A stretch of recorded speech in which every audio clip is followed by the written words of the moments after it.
Okay. All right. Good evening, everyone. I'd like to call the Community Service Commission meeting on November 18th of this 2025 to order. Can I have a call, please?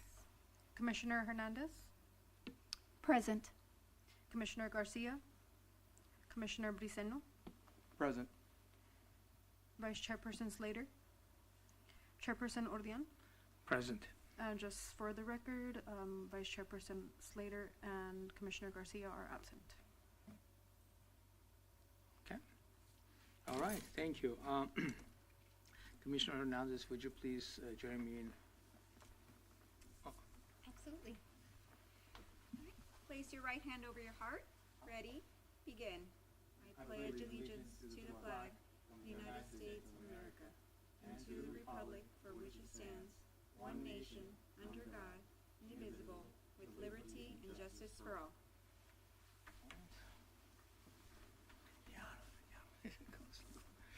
All right. Okay. Thank you. Now, we'll now move to Commissioner comments. Commissioners, if you have any updates or announcement, anything you want to share with? Just on my end, I'm really happy to be here as my first commission meeting. Thank you. Thank you. And I would like to welcome Ms. Edith Hernandez to the commission. She was sworn in today. Welcome. No other comments. Okay, so that's a big thing. So comments, welcome to our community. We're looking forward to working with you. Okay. Thank you, commissioners. Now, public comments, we don't have any public comments today, right? We do not. Okay. All right, so seeing non-public comments is now closed. Now we'll move to item 5, approval of minutes from the June 17th, I think, 2025 meeting. Do we have a motion to approve the minutes? Present your motions to approve the minutes. A second. I second that. Okay, motion carries. Okay. Commissioner Hernandez, Here. Aye. Aye. Commissioner Briceño, Aye. Chairperson Ordian. Aye. Motion carries. All right, good. All right, next is department updates. We'll now move to updates from the commissioners. Now, Commissioner Ricardo, is there any updates on India Center? Armin, can I jump in real quick? Sorry. I just wanted you guys to note that the new commissioners, we just fit right into where the old ones were. So Edith is in charge of IPAC, Indio Performing Arts Center. So from now on, if you can make a couple visits there and check it out and see how they're doing, that's what most people do. And then Kelly Garcia will take over special events. And obviously, Commissioner Briceño, we got Senior Center, Teen Center, and Chairman Ordian with Parks and Open Spaces. Okay. All right. So we're not going to ask Commissioner Hernandez because she's new. So First. So excused. Okay. Okay. Commissioner Briceño, any updates? No, just other than I've been to the Indio Senior Center and Teen Center. They report that everything is going very well. No concerns, no complaints, and they're serving the community. One concern that we had was food issues, right? But it seems that those lines are long. They're currently supporting the community with it, and no concerns at this point. All right. Thank you, commissioners.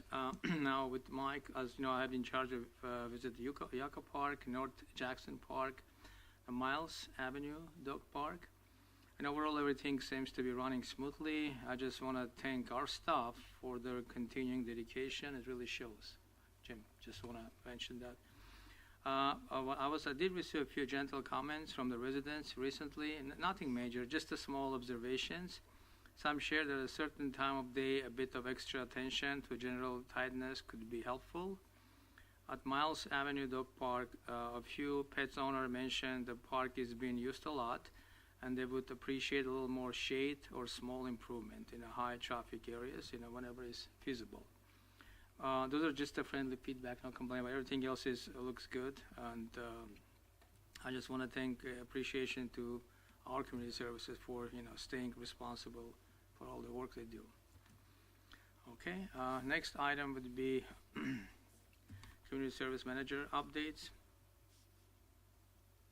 Did you go through all the park updates, Armin? You kind of skipped Oh, from 6 okay. into 7, Yes, so. yes, sorry, okay. So you did your parks on number 7, Right, then we're gonna go to Commissioner Ricardo Roseno. and obviously our new commissioner Hernandez probably won't have any with, next time you'll have that, for Okay. sure. I kinda went with that. Oh, no worries. All right, sorry. Well, for Commissioner Briseño, Bird Park, I have no updates. The South Jackson Park, as we know, it's a high-traffic park. There's a lot of kids out there, a lot of children practicing during the week, during the day, during the nights.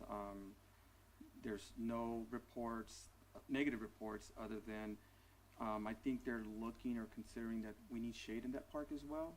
I believe there's some planting some trees, but it's like going to take time. So there was concerns about the middle area of the park where the retention or lower basin is what they call it, needs some shade structure like during the middle or some trees planted. Park Shields, same thing. From talking to some of the community members, they've requested shade, but it's not a high traffic park. I hardly see anybody there when I go. The community doesn't report any issues other than it would be nice if it has shade, and maybe that's why they don't come out as much, because during the summer it is very hot here in the desert. That's it. Thank you. Thank you, Commissioner. Now we're back to Jim. All right, thank you. So just a couple quick updates for me. We had our barbecue festival last Saturday, or 2 Saturdays ago, and went really well. We were thinking we were having 8,000 plus people there, which is really good for downtown. It was just a lot of fun, a lot of barbecue, a lot of things to do for kids. We had more vendors than ever. The person doing churros was probably the most popular. Their line never went down, and they were really good too, by the way. So good stuff for that. Our 5K happened last Tuesday, which the Veterans Day 5K run went. We had about 500 plus. We actually sold out at 557, but I don't think we actually had that number. We had a couple didn't show. Really, really good. We were done quickly. The first kid running ran it, I think, in about 9 minutes, maybe 12 at the most, maybe a little longer, but he was fast.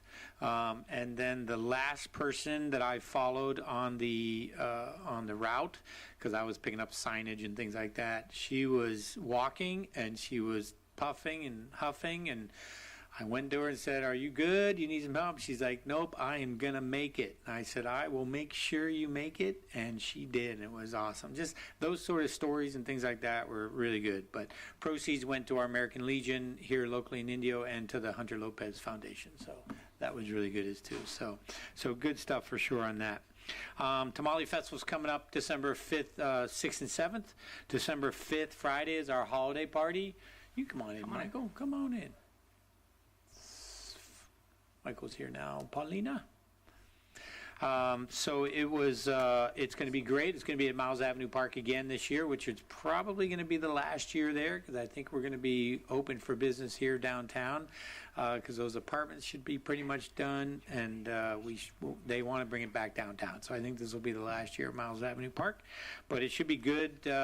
Pickering Events, who runs the fair, is also, again, running our Tamale Festival, so they're doing a great job for sure.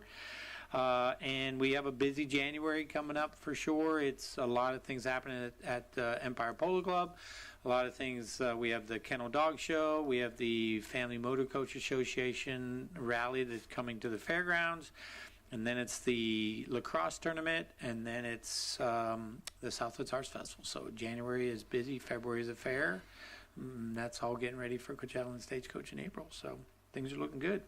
And if you want to go back to Michael reporting on these two, you're welcome to do that, Armin. It's up to you. But that's the end of my report. Thank you, Jim. Thank you, Jim. Well, welcome. I know you were with work. So, okay. So we have any commissioner comments you have before we go to your updates? I guess I'll just kind of echo what Jim was mentioning, all the community events that are taking place in the downtown area, just in the community, in the city of Indio in general, has been amazing to see. When I first moved back to the Coachella Valley in, I want to say 2021, there wasn't much going on. And just in the span of those 4 years, like it's night and day, especially here in the downtown area. It's awesome to hang out and just see all the the activations, from the small businesses to the art installations to the community events that we put on. So thank you to your staff and for you for leading them, Jim. I appreciate it. That's the only comment that I have in regard to some of the events that I've been to. I did get the opportunity to attend the Barbecue Fest, some of the movie nights I would swing by. Yeah, and then I'll just kind of touch base on my parks and my department updates once I get there. But I guess I can go over it now. Yeah, please, you can That's go on. fine. All right. No report on the lights. I am looking forward to the opening of the new clubhouse.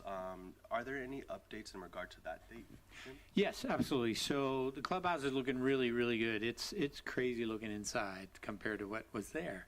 But we have an IID problem, as every single new development is having, which is going to include the new Dutch Bros and the new Chick-fil-A up there. They will not have power till probably middle of February, is what IID's telling us.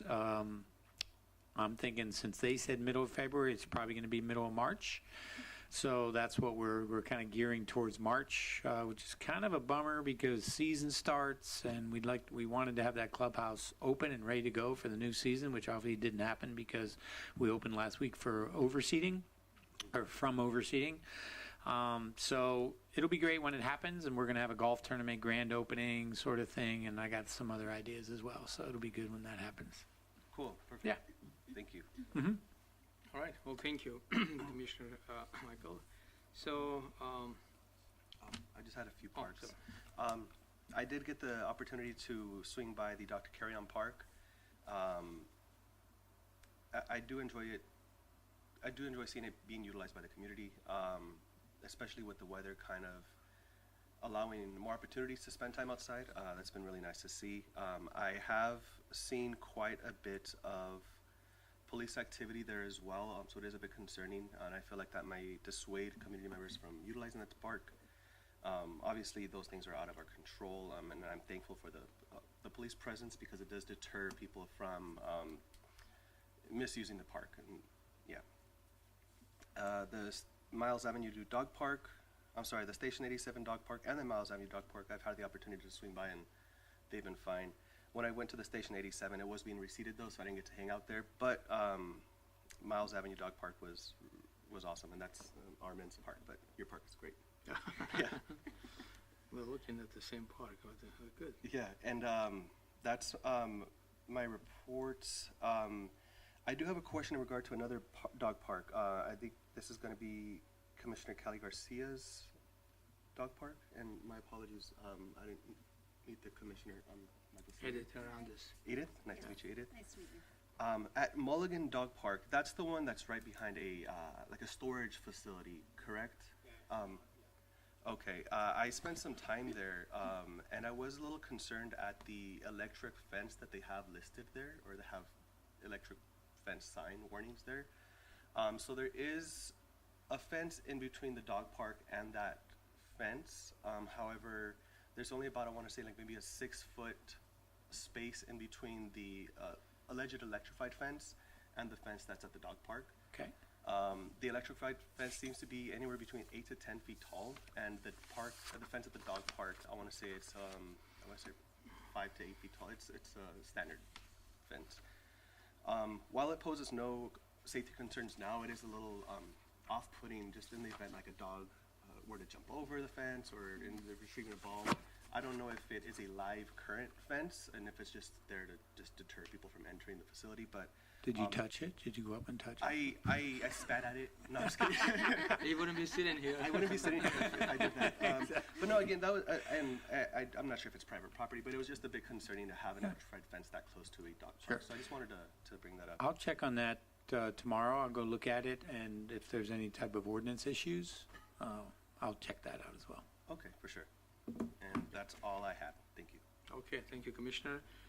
Before we adjourn, if anybody want to bring anything that will benefit our city, or any comments, anything? Well, IID is actually giving limited quantities for the Magic of Lights this coming, November, December, Jim? Magic Light started last night. Oh, there Yeah. you go. So Uh-huh. they have a $10 discount online if you go to the website. So Oh, anyone cool. who wants to go Nice. There you Good. go. for the community to know. Yeah.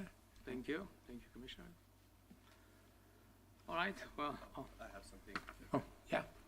I had the opportunity to participate in a community cleanup event in the Carver Tract community a couple of weeks ago. And I know that it's unincorporated area, but I did see Councilmember Van Guitron as well as Elaine Holmes. And I did touch base with them just to see if there's anything that the city of Indio puts on that's similar in scope. What I guess I'm asking if the Community Services Department provides any like community cleanups or like appliance pickup days or tire pickup days or things like that. Is that something that the city's done or have they coordinated anything along those We lines? do. It doesn't go through the Community Services Department. So there's two different things. So tire and waste and electronic goes through our environmental girl, Sarah, and Indio Lindo, which is the cleanup. It goes through our management analyst, Jose. So Jose Ramirez is the management analyst that handles Indio Lindo, and then for the other ones, it would be our environmental girl, Sarah. Okay, thank you. I guess in regard to the Indio Lindo, I believe it's a beautiful initiative. Yeah. And I'd like to participate in any upcoming events that they may be having. So if there is anything planned down the line, if I could just definitely be Yeah. informed so I could try to be present. I'll send him a note and see if he can get your name on the email list when those come about. Cool. I don't know when the next one is. I don't even get those notices. So. No worries. Well, when it happens, I'd Okay. love to participate. Yeah, absolutely. Thank you. And actually, just to echo that, if I can receive that email as well, I'd like to participate. Yeah. And I did have you could indulge me. I just had a quick question as far as the parks. So there are several other parks that are not listed. Is that part of the parks and open spaces that we look at, just because I didn't see a few listed? the open spaces is technically, we don't have Microphone, open Mike, spaces. get up the microphone. Oh, Yeah. When we started 4 years ago, I believe, Jim, we had so many open spaces here. Thankfully, we don't have that open spaces left. So, and I was bombarding, with what about this space? So everything pretty much looks good, and whatever open space is still open, either belongs to the water department, I believe, or the Private. Private. So. Okay. But the only one open space is, again, private, which is where Walmart area is. It's developing too, so Yeah. it's probably gonna be good. Yeah. Okay. Thank you. Perfect. Was there a park in particular you were referring to that maybe you had a question on? Not any park in particular. I was just thinking about even in closer to North Indio, if we're looking at like George S. Patton Park or things like that, just because parking has been an issue in that area as well, especially when there's a lot of events, maybe birthdays and such. And then that becomes a bit of a safety concern because they're parking in the open space across the park. So it's been a little bit of a concern with children maybe running across on Across the Avenue street? They're 43, doing- and that's a little bit of an issue. So I was just curious if we ever take a look at maybe those parks as well. Got it. Okay. And I haven't been on the commission as long as others, but maybe you might be able to enlighten us, Jim. As the city grows and the parks that we oversee grow as well, would that then be updated on this list, and would we be assigned those service areas? Yes, absolutely. Yeah, because I do see that Patton Park is assigned to Kelly Garcia, Yeah. and Thank I am you. aware that there is a parking problem in that park as Yeah. well. And I made that note too as well. And we'll probably, as soon as the sports park comes on, that'll come under us as well. Cool. Thank you. Okay. All right. So I guess this concludes our agenda for this evening. The next Community Service Commission meeting will be on December 18. Jim? Yes. Okay. All right. Do I have a motion to adjourn? Okay, then we adjourn. Okay.